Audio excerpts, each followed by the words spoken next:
and play on 2nd and 10. That's his youth right there. Tagovailoa trying to make up for it. Fires to the end zone. Touchdown! Alabama wins! So today I'll be filming my week 2 college football rankings video. So I've switched up my top 3, moving up Ohio State to 1 and Miami to 2 and LSU down to 3 because even though Ohio State and Miami only played FCS teams, Ohio State won their game 70-0, and Miami won their game 42-3. And LSU only played Louisiana Tech, and they only won 23-7. Now, defensively, they did fine, but to only score 23 points against Louisiana Tech was a terrible performance offensively. Now, I still think that LSU is a really good team and that they were still celebrating the win over Clemson and that they just weren't trying very hard. So I've changed my 4 and 5, moving Oregon up to number 4 and Georgia down to number 5 because the Oregon did play a Power 4 team, Oklahoma State. Now, even though I think Oklahoma State is a bad team, Oregon won that game 69-3, like they were playing an FCS team. And Georgia did play an FCS team and only won 28-6, which was a very bad performance offensively. But if you're a Georgia fan, I still wouldn't be concerned. I still think Georgia is one of the best teams in the country and probably just wasn't trying very hard in this game. And I think they were probably looking ahead to the game this week against Tennessee that I still think that they're going to win. And so I didn't change Notre Dame. I've still got them at 6 because they didn't play last week. And I didn't change Texas. I've got them still at number 7. They just played San Jose State.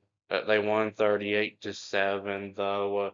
Arch Manning had a slow start, but then he ended up having a good game. So my thoughts on Texas haven't changed from last week. And then I've still got Penn State at number 8. They beat FIU 34-0. So most of this game, though, Penn State didn't play very well offensively. They scored 2 touchdowns in the last 3 minutes of the game. Disaster Aller had a bad game. So my opinion on Penn State still hasn't changed, though. I still think that they're going to lose to Oregon and Ohio State and beat everybody else. And then number 9, I've got Texas Tech. They just played Kent State, but they won 62-14. So there's no reason for me to not still have them as my pick to win the Big 12 conference. And number 10, I've got Oklahoma. I moved them up quite a bit because of their big win over Michigan. I think Oklahoma has a good chance of beating Texas this year. And number 11, I've got Illinois. I moved them up quite a bit because of their blowout win over Duke, which is a team that I was high on in the pre-season. Looks like Illinois wasn't a fluke last year. It looks like they might be even better than they were last year. And number 12, I've got Ole Miss. I didn't change them at all. because beating Kentucky by one touchdown isn't something that you would consider to be amazing. But I was still impressed with after how badly the first quarter went, how they were able to come back and eventually pull away late in that game. And even if you're the best team in the SEC, you're still not likely to have very many blowout wins because the SEC is the toughest conference in the country, and it's really hard to win on the road in the SEC, which this game was on the road for Ole Miss. And number 13, I've got Utah. I didn't change them from last week because they just played an FCS team, but they destroyed them 63-9. So my opinion of Utah hasn't changed. I still think that they're going to be a good team this year. And number 14, I've got Missouri. I moved them up some.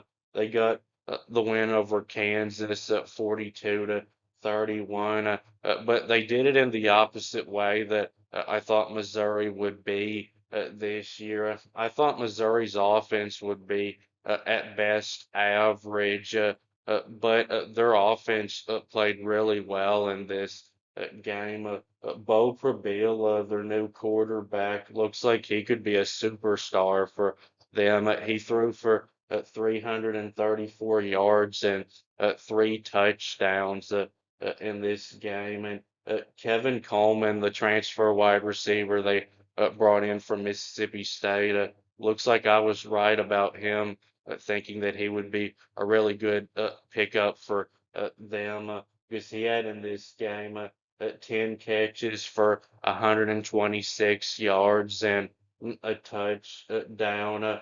And I thought Missouri's defense would be really good, and maybe it still is. Maybe Kansas has a really good offense because the last several years, Kansas has had a pretty explosive offense. And Jalen Daniels, their quarterback, is a good quarterback.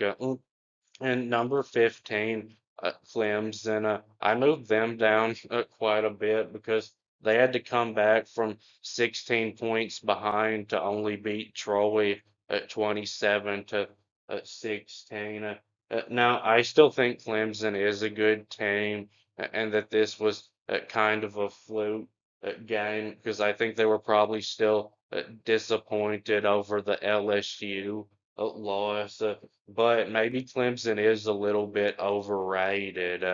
And number 16, I've got Iowa State.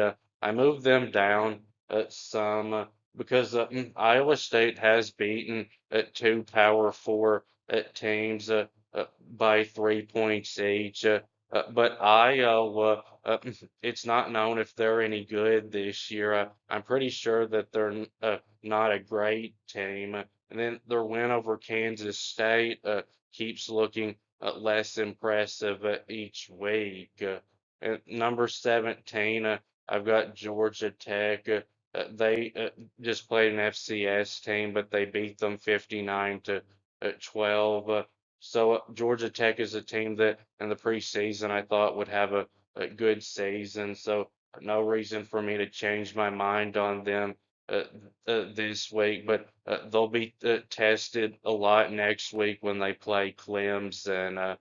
And number 18, I've got Louisville. I moved them down some because they played James Madison, a group of five team, and had to come from behind to win only 28 to 14.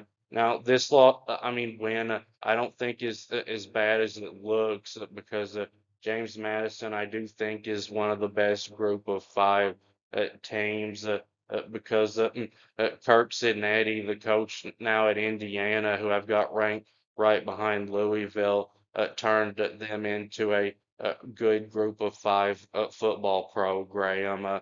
So Indiana just played an FCS team, but destroyed them 56-9, like you would expect them to do. So no reason for me to change my mind on Indiana. right now. And then 20, I've got Florida State. So they just played an FCS team, but they nearly broke a school record in points scored in a game, winning at 77 to 3. Florida State, I'm starting to think is a really good team, and Alabama's actually not a bad team.